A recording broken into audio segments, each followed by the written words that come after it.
ఇక మరోవైపు కేటీ రామారావుని రేపు మళ్ళా ఈడీ పిలిచి ఎట్టి పరిస్థితుల్లో మరి ఏం చెప్తాడు, అక్కడ ఈడీ ముందర ఏం చెప్తాడు, అక్కడ ఈ కార్ రేసుకి సంబంధించి ఆ పైసలు ఎవరు తిన్నారు ఏం కథ అంటే మరి ఏం చెప్తాడు.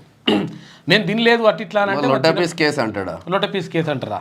ఇప్పుడు ఇదంతా కూడా కేసు లొటపీస్ కేసు అని మరి చెప్తాడా ఆన్సర్. ఇక్కడ కేటీఆర్ కేసు ఇట్లుంటే తర్వాత అక్కడ కేసీఆర్కి సంబంధించి ఫోన్ ట్యాపింగ్ కేసు కానీ, తర్వాత ఇంకా కాళేశ్వరం సంబంధించి కేసు కానీ, విద్యుత్తుకు సంబంధించినటువంటి విషయం కానీ, ఆ ఛత్తీస్గఢ్ నుంచి కొన్నటువంటి కొనుగోలుకు సంబంధించిన విషయం కానీ, ఇదంతా కూడా చర్చకు వచ్చేటువంటి అవకాశం మరోవైపు. ఇక్కడ హరీష్ రావుకు సంబంధించి చూసుకుంటే అప్పుడు భారీ నీటిపారుదల శాఖ మంత్రిగా ఉన్నాడు కాబట్టి అక్కడ కాళహస్తికి ఇది కాళేశ్వరానికి సంబంధించి ఆ కేసు అట్లా ఉన్నది. ఇక కవితకు సంబంధించి మళ్ళీ జైలుకి వెళ్ళడం ఖాయమని చెప్పేసి ధర్మపురి అరవింద్ చెప్తా ఉన్నాడు.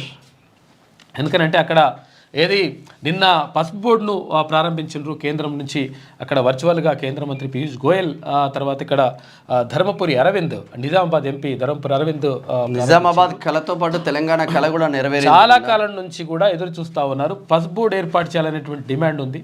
ఆ డిమాండ్ నేపథ్యంలో గతంలో బాండ్ పేపర్ కూడా రాసిచ్చేసిండు ధర్మపురి అరవింద్.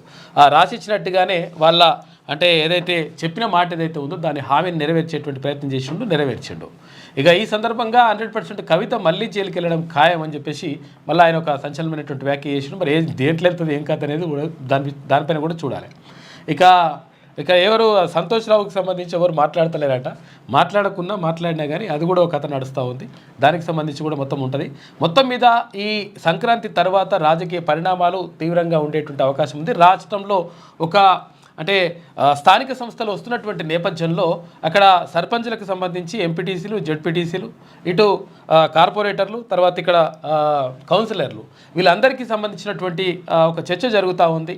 ఏ సామాజిక వర్గానికి వీళ్ళు టికెట్లు ఇస్తారు, ఒకవేళ ఏది కామారెడ్డి డిక్లరేషన్ ప్రకటించినట్టుగా కాంగ్రెస్ పార్టీ 42% రిజర్వేషన్ అమలు చేస్తుందా లేదా, ఒకవేళ అమలు చేయకుంటే మరి బీసీలు ఏం చేస్తారు, తర్వాత మేమెంతో మాకంతా అని అనుకోండి సపడే కూకుంటారా, లేకపోతే జనరల్ స్థానాల్లో పోటీ చేసి తమ సత్తా ఎంతో చాడతారా అనే దానిపైన. ఎందుకంటే స్థానిక సంస్థల ఎన్నికలకు సంబంధించి ప్రధానంగా పార్టీల ప్రభావం ఎక్కువగా పనిచేయదు. ఎందుకంటే అక్కడ వ్యక్తిగతంగా అక్కడ వ్యక్తులకు ఉన్నటువంటి గౌరవం మీద, వ్యక్తులకు ఉన్నటువంటి విశ్వసనీయత కానీ అవే ప్రధానంగా పనిచేస్తాయి. కాబట్టి స్థానిక సంస్థల ఎన్నికల్లో బీసీలకు మరి వాటా ఎలాంటి పరిస్థితి ఉండేటువంటి అవకాశం ఉంది అనే దానిపైన కూడా ప్రధానంగా చర్చ జరుగుతూ ఉంది.